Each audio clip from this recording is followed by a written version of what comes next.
Hey everyone, a little different video today. I just finished Terraria, so I thought I would do a voiceover commentary over my Terraria world.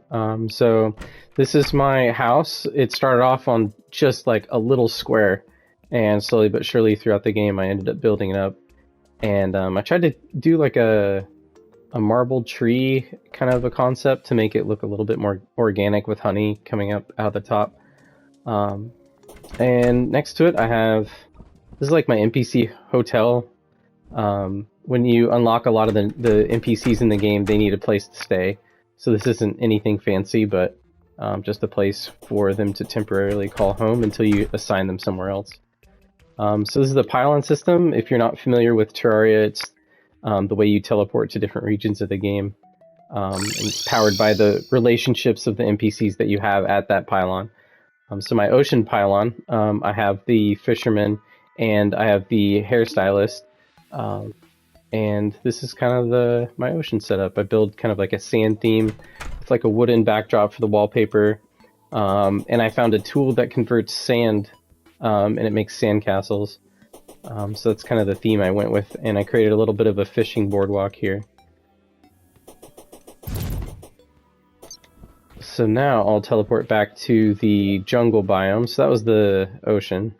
Here's my jungle pylon. I ended up doing honey blocks with the yellow kind of like, I don't remember what they're called, like starfield blocks or something like that. So it's easier to walk on, so I'm not slowed by the honey. And then I put a living fire block around the outside. It doesn't like light you on fire or whatever, it just kind of looks cool to me. I did like a bamboo and wood backdrop for the wallpaper.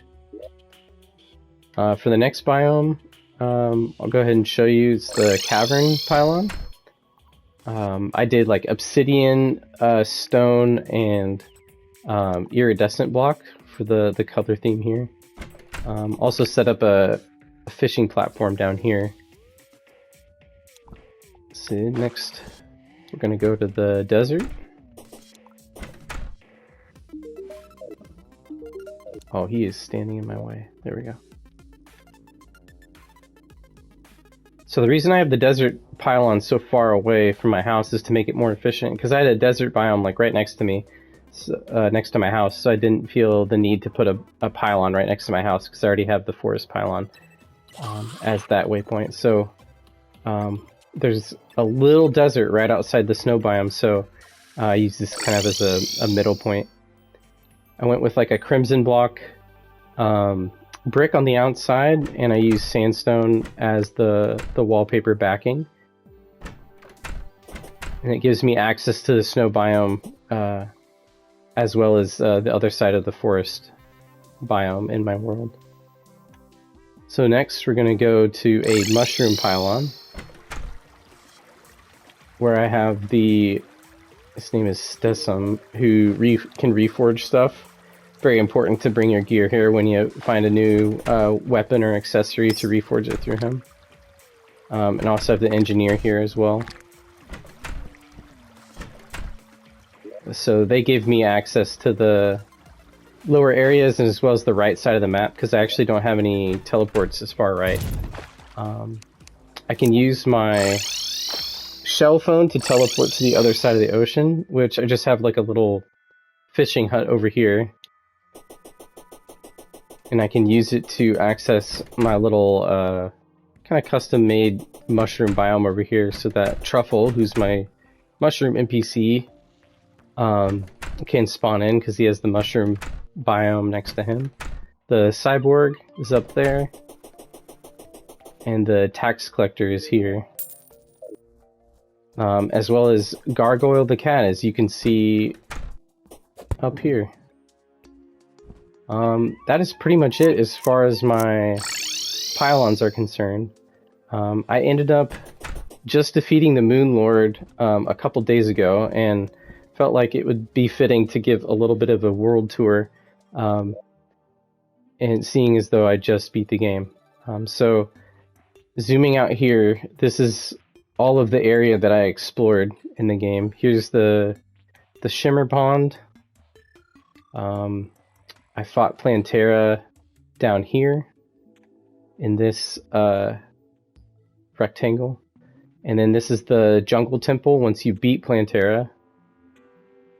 And then I faced a lot of the bosses in the game. If you watch my previous videos, here is my fighting arena, where I have a lot of banners and buffs to help me out. In fact, I'll probably just go over there and show you that.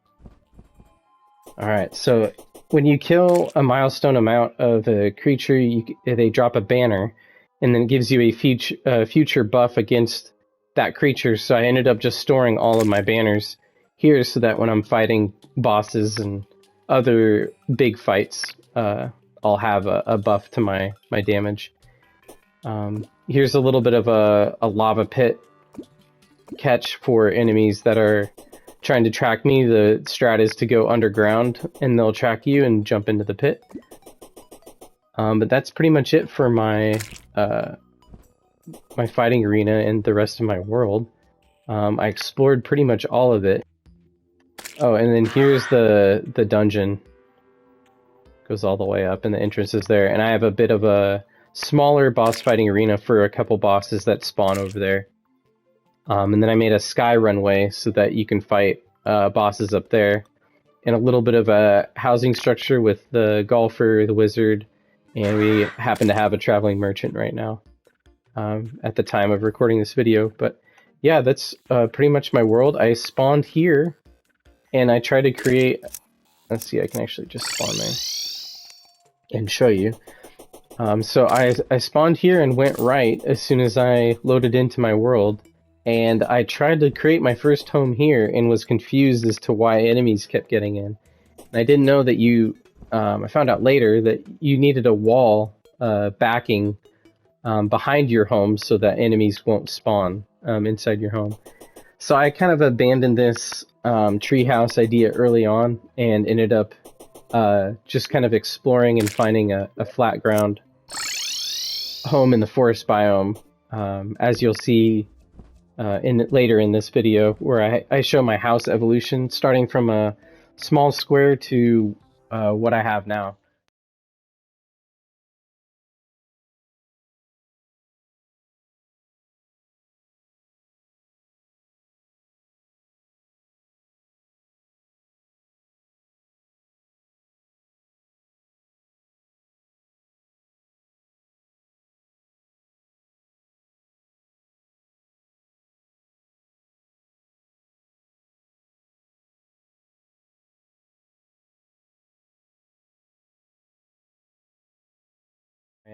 Materials here on this row.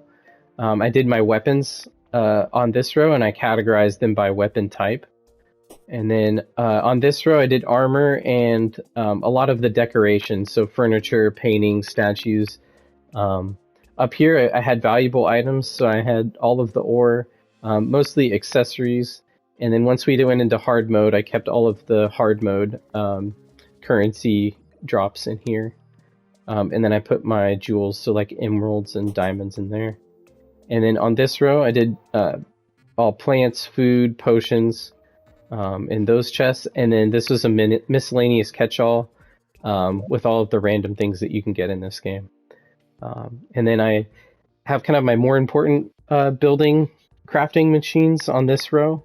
And then you can see in the basement, I have some of the other lesser used ones down here. So yeah, this is my house and my world tour. I hope you enjoyed seeing a little bit of Terraria. It's a very old game. I think it's 10 or 11 years old now. I just randomly tried it out, thought it looked like an interesting creative kind of pixel art style. I ended up putting around 100 hours into the game, and I really loved it. There's a lot of research that you need to do on your own in order to kind of find out what to do. The game doesn't hold your hand. But luckily, the Terraria wiki is the best go-to resource to find out what to do in the game, to look up how to do crafting recipes and all that stuff. So I hope you enjoyed seeing a little bit of my Terraria world and a little bit of a different video this time with some voiceover. So this is LarsonGaming, and I'm signing off.